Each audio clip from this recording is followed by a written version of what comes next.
Welcome to the Pencil Bob channel. I hope you enjoy my stories. Please like and subscribe, and hit that notification icon so you never miss out. Now on with the stories. It's hard to believe it's been over a year since my last update.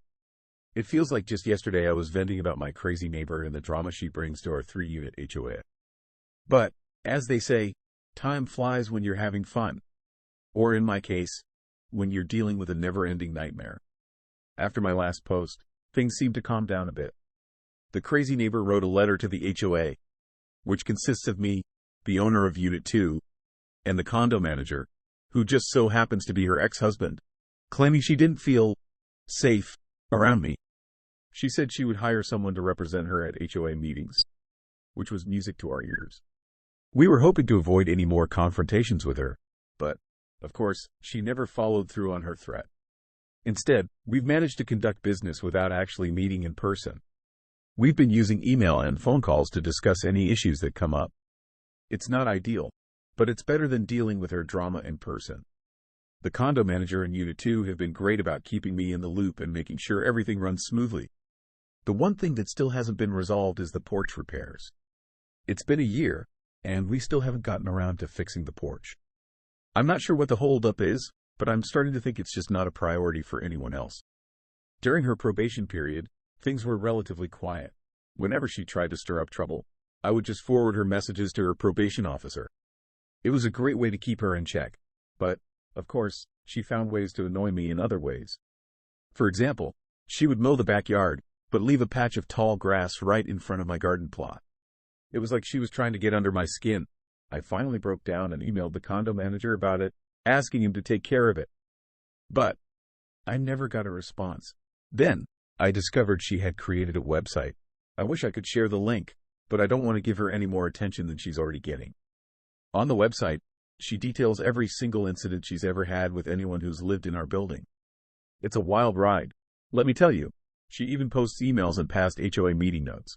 My favorite part is when she talks about me, saying I'm cunning and cruel. It's laughable, really. There was one weird section on the website where she claims I refused to let her repairman into my condo to access some pipes. The thing is, it never happened. I have no idea where she came up with that accusation. I decided the best course of action was to ignore the website and not give her any attention.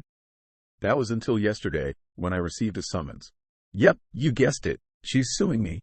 She's accusing me of blocking a home renovation project she's doing in her condo by not allowing access to my condo to get to her pipes. Again, this never happened. I have no idea what she's talking about. The complaint even says that I threatened to have her arrested for harassment if she proceeded with the repairs. Which, of course, is a complete lie. The best part is that she's representing herself in the lawsuit, and the exhibits she attached to the complaint have nothing to do with the alleged incident. They're actually about the painting project we did a while back, which she voted for and then freaked out about when we went through with it. I spent the day at the courthouse, trying to figure out how to respond to the lawsuit.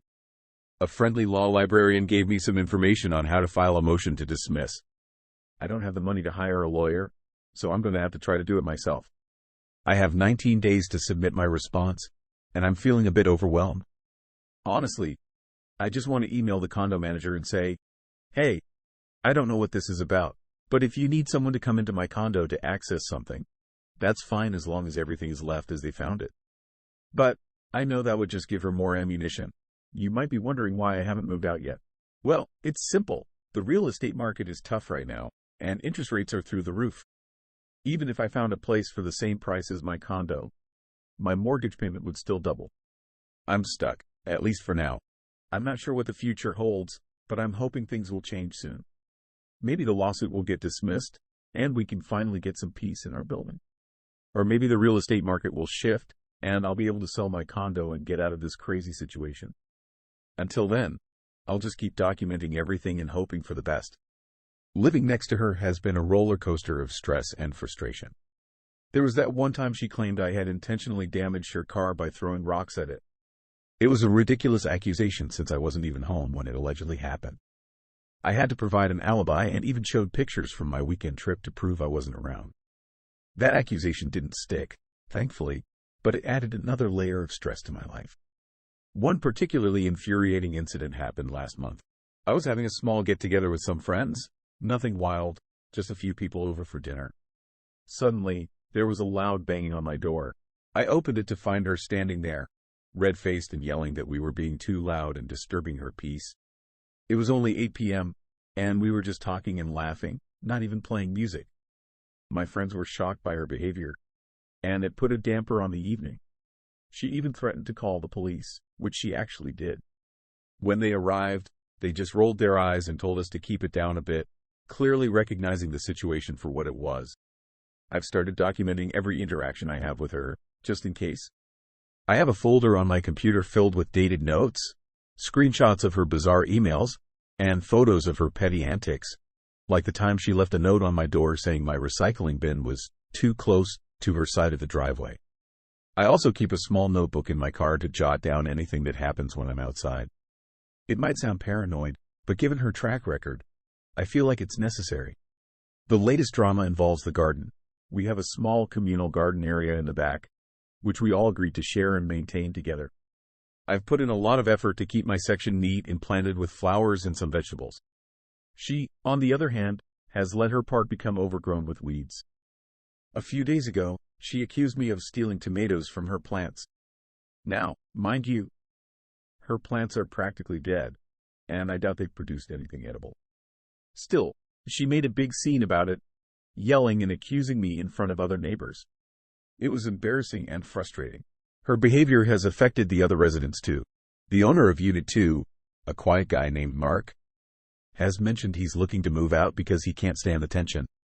The condo manager, her ex-husband, seems at his wit's end dealing with her constant complaints and erratic behavior. I feel bad for him because he tries to keep the peace but often ends up in the middle of our disputes. I've tried to involve the local mediation services to resolve some of our conflicts, but she refused to participate. She seems to thrive on the chaos and attention, which makes any kind of resolution difficult. I've even considered getting a restraining order, but the process is complicated, and I'm not sure I have enough concrete evidence of harassment to succeed. The stress has started to take a toll on my health. I've been having trouble sleeping, constantly worrying about what she'll do next. My doctor has noticed my elevated blood pressure and suggested I find ways to reduce stress. Easier said than done when you're living next to someone like her. I've taken up yoga and meditation, hoping it will help me stay calm and centered amidst the turmoil. It's not all bad, though. I've found a small group of friends who understand my situation and provide a great support system. We often joke about my crazy neighbor stories, trying to find humor in the absurdity of it all. They remind me to take things one day at a time and not let her get under my skin too much.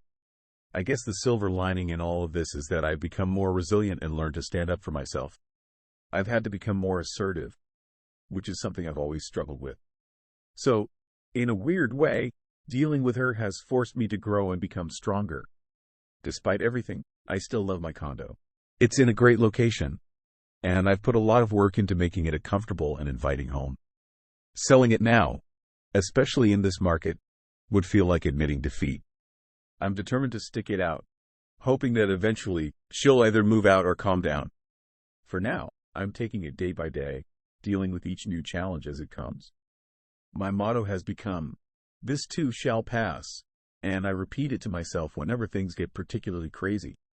Maybe someday, I'll look back on this period and laugh, but for now, it's just a matter of surviving and keeping my sanity intact. So, that's where things stand. No resolution in sight, but I'm holding on to hope. If nothing else, I have some pretty wild stories to tell, and who knows, maybe one day I'll write a book about my experiences. For now, I'll just keep documenting everything and hoping for the best. I would capture a copy of that website using something like archive.is = Iceland. It gives you a time-stamped copy of the pages that you share the links. Think of it like printing to PDF but easier to share. I also agree with the other comment about granting permission. Instead of a carte blanche permission, ask for emails requests each time permission is needed with at least a 24-hour notice. The pipes thing doesn't make sense. The shared wall should be a firewall that shouldn't have anything running through it. If something going to her unit can be accessed through it, the firewall is compromised. But maybe the code is different there. I'm not a lawyer, but have had to learn a bit about filing pro se because we simply cannot afford another $3,000 for an attorney that doesn't care. I purchased a subscription to ChatGPT, and asked it to help me write a motion. And then an order. It was awesome. Well, worth the $20 a month. Everyone says hire an attorney. I have yet to find an attorney that cares me or my kids enough to do right by us. Maybe it's because we can't afford a better attorney, but we sure tried, and it was still a significant chunk of change, multiple times. It makes me sick now thinking about how much we have spent and how little we have to show for it. The biggest thing I have learned is you need to lay it all out there for the judge. Be as thorough as you can be so that they can make the best decision. You can file your own motion to dismiss, and in doing so you will hopefully feel like you are no longer at the mercy of this crazy woman. That is why we filed what we filed, but the other party did not want to be an adult and work things out. So we decided to engage other sane adults rather than allow her to ruin our lives. It gets easier the more you do it and the more you understand. Best of luck!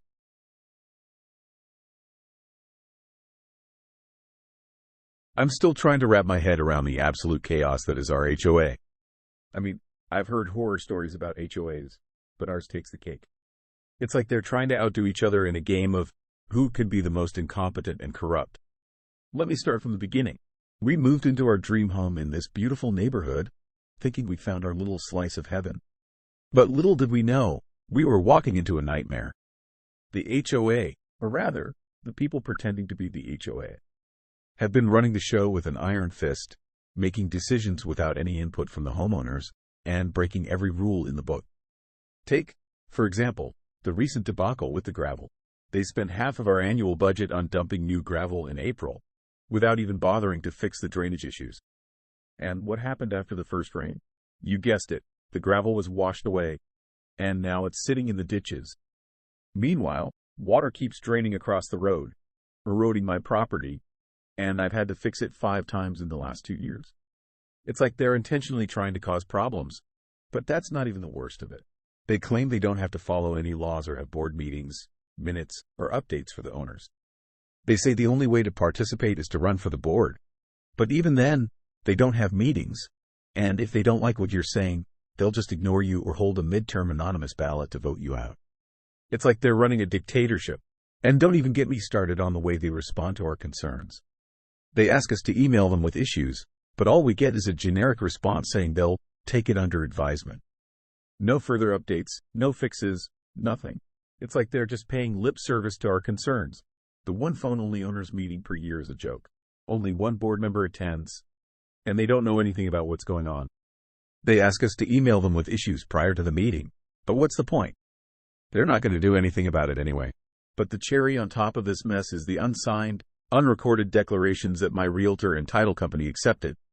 We recently found out that they're not even valid, but they were used to get us to buy the property. Now, they're trying to revert back to the original declarations, which have been expired for 12 years. These declarations prohibit rentals and houses under a certain square footage, which is a huge problem for us since we've invested nearly $500,000 in our property. And let's not forget the subtle threats they've made. They've talked about burning houses, shooting dogs, and allowing loose dogs to roam free and bite people. They've even cut down trees on our property without permission. It's like they're trying to intimidate us into submission. I've had enough. I've started the process of getting everything in order, gathering evidence, and preparing for legal action. I'm not looking for vengeance. I just want a safe road. That's it, but the authorities might see it otherwise, and I'm willing to let them take it from here. I've been posting about our experiences online, and it's been interesting to see the responses from HOA boards and ex-board members.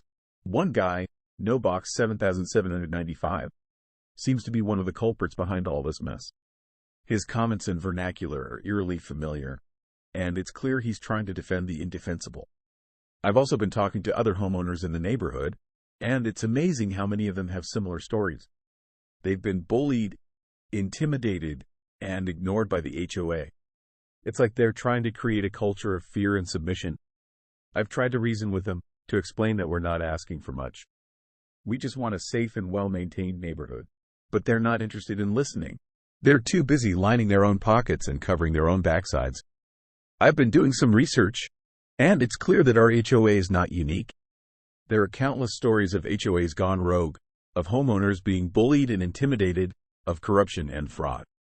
It's like there's a systemic problem, a culture of entitlement and arrogance that permeates these organizations. I'm not sure what the future holds, but I'm determined to see this through. I'll be posting updates, and who knows, maybe even some arrest photos.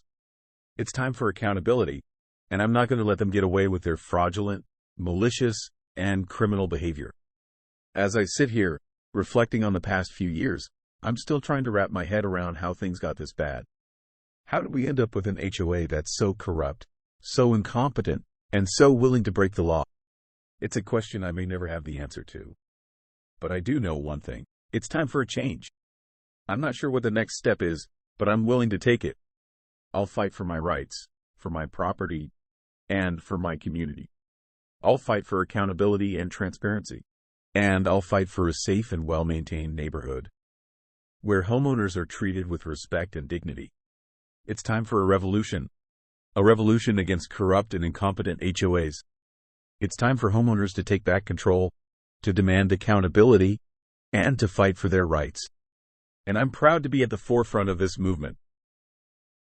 If I found myself in this situation, my first course of action would be to hire an attorney immediately. It is crucial to have legal representation to navigate the complexities of such a dispute effectively. I would utilize all available resources to take legal action against the homeowners association. This action would not only target the HOA as a whole, but also individually name each member of the board in the lawsuit. By doing so, it would hold each board member personally accountable for their roles and decisions. I am fully aware that pursuing this legal route would be expensive, potentially costing thousands of dollars up front. However, the investment would be justified, given the gravity of the situation. The HOA cannot arbitrarily change the covenants or restrictions that govern the community without a proper vote from the HOA members. Any attempt to do so without following the correct procedures would be a clear violation of the established rules and regulations. In addition to going after the current board members, I would also include in the lawsuit the person responsible for the original covenants under which I purchased my home. This individual or entity would be held accountable for any misrepresentations or failures to uphold the agreements that were in place at the time of my home purchase. By taking comprehensive legal action, I would aim to ensure that my rights, as well as the rights of other homeowners in the community, are protected and that any unauthorized changes to the covenants are rectified. Your covenant documents will describe the process for the residents petitioning for a meeting. Essentially, you can force a board meeting, but you have to do it all according to the bylaws. Force a meeting and be prepared to lawyer up. The sweet irony of suing your HOA board. One of the most satisfying aspects of taking legal action against your HOA is that they get to dip into the very funds they've been collecting from you and your fellow homeowners to pay for their own defense. It's like they're using your own money against you, but in a way that ultimately benefits you. Think about it. All those monthly or quarterly dues you've been paying, supposedly to maintain the community's common areas and enforce its rules, are now being used to fight against you in court. It's a clever twist of fate, isn't it?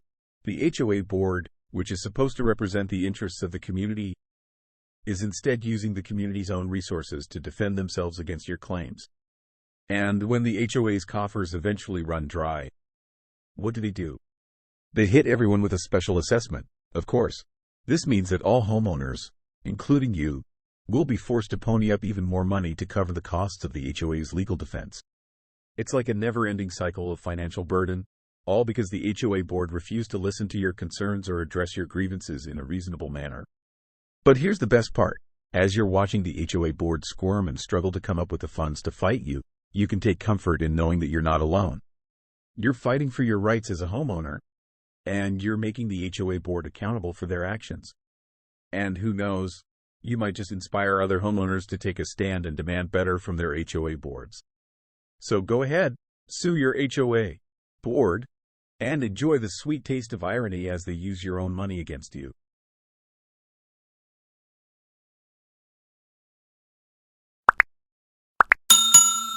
I would like to thank you for watching the video to the end.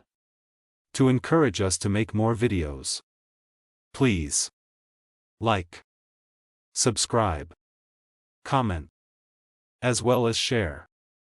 Check out this other video if you haven't already.